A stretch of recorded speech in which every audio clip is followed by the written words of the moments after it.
Alright, this is like a monumentous occasion right here. This would be literally the first time I've ever driven this truck down the road and it actually changed gears. Just kind of doing a little walk around video here. Yeah, these tires are, I mean, they're junk. I can't believe. Yeah, it's transmission fluid, ignore that. There's some water in the trans. I've been trying to flush out and it just ain't happening. I mean, all these years of this truck not being a run and drive and daily, that I've kind of pieced back together. I mean, this isn't even, none of this stuff's original as far as, like, I had that U-joint, those straps up there. I pretty much pieced this truck back together, little by little. That's still not a daily driver, of course, but ah damn, she's getting there. The lights, of course, work. Yeah, that tire's fucking awful. So you got leaks from hell. Stinks like raw fuel because the damn thing's not timed right. And, I think the timing's right. I think the carburetor just needs to be adjusted. Old ass Holly.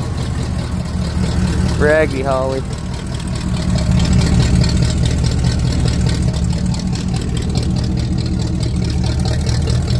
Tail lights light up. I don't have any brake lights though. I have to figure that out too. It's something simple as a switch, I'm pretty sure. So has blinkers, everything else. All hello. Watch this. Look at that. Like damn sliced bread right there. Yeah, I got new gauges. Actually, I got a whole new cluster in there. I mean, the temp works. It doesn't have a sender on there for the oil pressure. Voltage works. Mile per hour does not, and that's the speedo cable. That's bad. That does not work as well. It always registers half a tank. This is the first time it's ever registered something other than half a tank, so I'm kind of concerned. I may be running out of fuel. I put at least 15 gallons in this thing when I parked it. When I first started talking about working on it, but it's not bad. Not a lot of rust. I mean, we got right here the floor pan's going. And I think the inner rocker as well. The other side's a little bit more promising though. You got a little cab corner rust right there. None of the little patch won't fix. Everything else felt solid in there. This rocker doesn't look like it's completely gone, but we'll have to get the paint off and see. Oh, around to this side. This is a little bit more promising, but the outer rocker is gone. Totally different from the other side. A little door rust too. Doors are cheap though. These aren't the original doors anyway. I mean, this little tab seems to rot away on all of them. It holds that seal in place. I don't know why, but the floor pans aren't bad over here. It's a little bit of sand.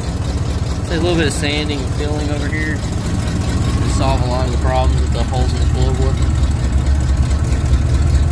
Look inside the glove box. It's a good solid truck. This seat's been recovered once. That's gonna go. It's not gonna have bench seats when I'm done with it. It's gonna have that truck style seats, captain chairs with a console, or maybe captain chairs. I don't know. I may just do the split bench with captain chairs or just a split bench. Bet you can one finger that door shut. Nope, it's still off a little bit. Needs to be adjusted. Pretty solid truck. I think it's a 79 four-wheel drive. I gotta replace the damn axle on this side too. The little stub shaft is broke. So I have four-wheel drive because it's all-time four-wheel drive. You got, I put that steering wheel on there too. It had some gay-ass racing steering wheel that was like itty-bitty as hell. 90 turns and you could turn it. You got low lock, low, neutral, high, high lock. Of course, somebody added lockout hubs on here, so it's not true all-time four-wheel drive anymore. Lock the hubs out, spin free. That one's, of course, free. The other one lock, but it's not serving no purpose. But, and I'm not really fond of this brake pedal here. It's a little weak for my taste. It's got a long way to go though. That and this ignition is kind of junky, but the one other column, let's see there, carburetor's not happy. And then a windshield. Yeah, it's got a long way to go. Somebody was making it in a hunting truck, and you can see was in the process of doing that. They painted the top of it. I don't know why they would cover up that colonial yellow. That's a primo color right there. Original factory color. And the truck had been painted before. You can see right there where that chip is. The original colonial yellow underneath there. This is actually a different yellow. I don't know what yellow this is, but it's a shade different than the factory colonial yellow. You can see there. And just a couple other spots on the truck, like down the little nooks and crannies where they didn't full. But they stripped the truck pretty good. I mean, they took a lot of stuff off of it and painted it. I mean, inside the fenders have been painted. Under the hood was painted. Somebody at one point had this thing blown apart and painted. It's got the incorrect bed on it, actually, for the period. 79 was the first year they swapped over to the actual fuel door on the passenger side. And I think 78 was the last year that they had this generation bed on these trucks, which was with the screw-in cap. Correct me if I'm wrong. That's what I've read off of forums. That's definitely the wrong U-joint. It's way too big. I couldn't find the correct U-joint for that shaft. I don't know if that's a different shaft, not original to this truck. Of course, it's by no means